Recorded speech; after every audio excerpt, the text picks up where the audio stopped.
ay suspindido ng 3 buwan bilang parusa sa paglabag sa Section 3C ng Presidential Decree No. 1986. Sampung terorista ang kumugkob daw sa control tower ng NAIA 3. Agad namang rumisponde ang pulisya. Unang umatake ang mga snipers at pinagbabaril ang mga teroristang Pakwan. Sunod namang pinasabog ang pintuan ng gusali. Sa kalumusob ang ground team.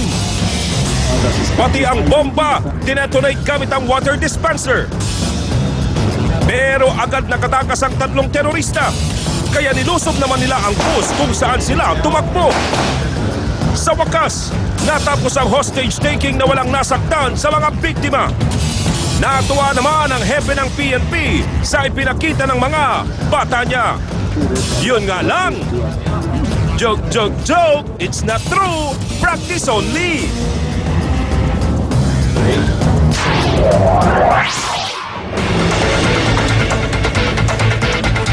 Magandang hapon mga kapatid, hindi ubra ang lamig ng bagyo sa init ng balitaan dito sa lagablab ng aming aksyon sa bawat sumbong. Ako po si Rafi Tulfo.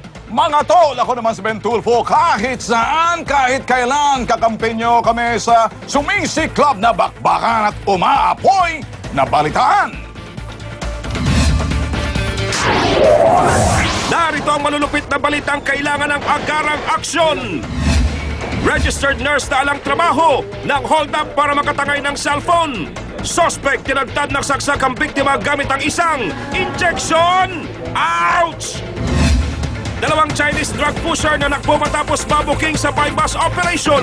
Pero loko, ang traffic kasi kaya natimbog pa rin.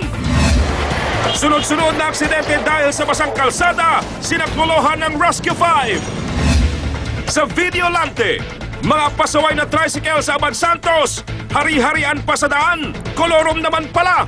Sa biglaang inspeksyon, kanya-kanyang pulasan. Sa Metro Exclusive, estudyanteng pinapermahan ng uniforme sa mga kaeskwela, hinarang ng principal para makapag-enroll. Ang ayuda natin, tunghayan. At OFW na pinagmalupitan ng kanyang amo sa Bahrain na pauwi na sa bansa. Ang kanyang malupit na kapalaran sa ibang bayan, tinutukan. Balita at serbisyo publiko, umpisa na. May nasa koteng hold-upper sa Sampaloc, Maynila. Ang gamit niya panaksak, hindi kutsilyo, kundi isang heringgilya. Kaya naman pala ito ang armas niya dahil isa siyang nurse na nalulong sa droga. Dahil mabilis ang karma, ang mga pasyente niya ngayon, yung mga bagong kosa niya sa loob ng kalaboso. Sa kulungan ng bagsak ni Apollo Miraflor alias Paul, ito'y matapos niyang hold upin at saksakin ang biktimang si Geraldine Pablo sa kanto ng Pinoval at Dapitan, Sampaloc, Manila. Ang armas na gamit ni Apollo, isang hiringgilya. Kung bakit ito ang napili niyang armas, isa palang rehistradong nurse ang sospek. Kwento ng ilang nakakita. Pauwi ng biktima galing sa pinapasukang bangko. Nang biglang akapin ng sospek at agawin ng cellphone nito. Matapos makuha ang cellphone, nagawa pa raw ilang beses saksakin ng sospek ang biktima gamit ang hiringgilya. Nung hawak ko po siya sa damit, pumapalag siya.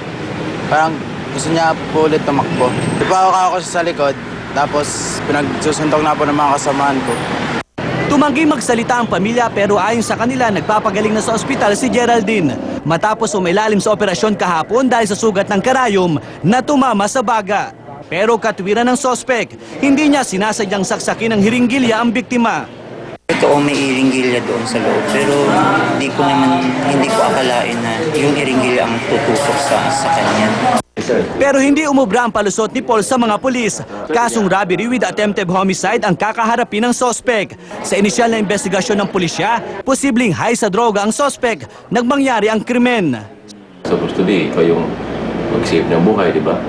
Then, sa kabilang banda, ikaw ng ganong klaseng krimen, no? Siguro, yun lang siguro yung nakikita na sa bahay nila na mga patalim, no? Na matutulis na bagay. Ilang taon nang nakatenga ang sospek matapos maalis sa trabaho. Pero ngayon nanganganib na tuluyang matanggalan siya ng lisensya sa pagka-nurse. Edison Reyes, News 5. Sa mga kapatid nating sumasakay ng bus, ugaliin sanang tumingin sa likuran kapag bumaba na dahil baka may nakaabang sa inyong manananggal. Opo, manananggal. Makinig kayo.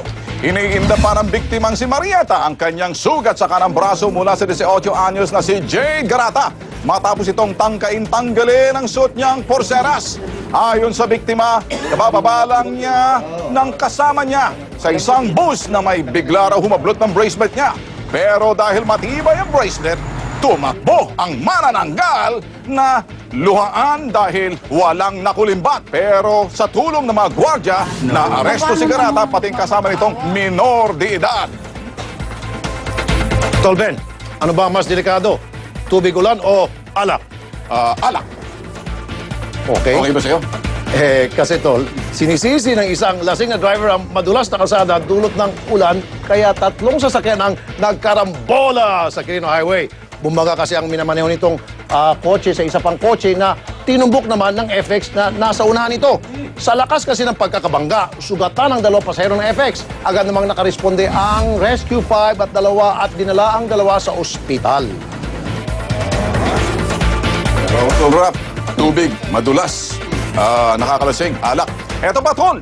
Kaskaserong driver ng SUV sumalpok na sa isang trailer truck sa Ayala, Makati. Ang gasolina ng magaling na driver, ano pa? Alak din! Fast and furious ang style na nabamaneho ng driver ng Highlander na ito. Kinilala ang driver na si Archie Huevos. Itlog to pagdating sa, Spanish. Sumalpok ang likurang bahagi ng trailer truck na ito na cargo ng concrete oversized load sa EDSA Ayala Makati Tunnel. Buti lang walang nasaktan sa insidente, kundi ang bulsa ng lasing na driver na tiyak butas sa gastos. Sabi nga, isang kanta nung dekada 90, kabilin-bili na ng nanay, huwag kang uminom ng serbesa, mag-softdrink ka lang muna.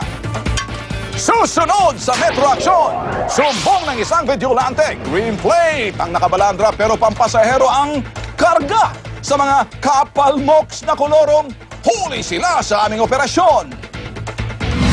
Mga tricycle dyan sa may Abad Santos, lahat yung namamasada doon, puro kolorom, mga green plates.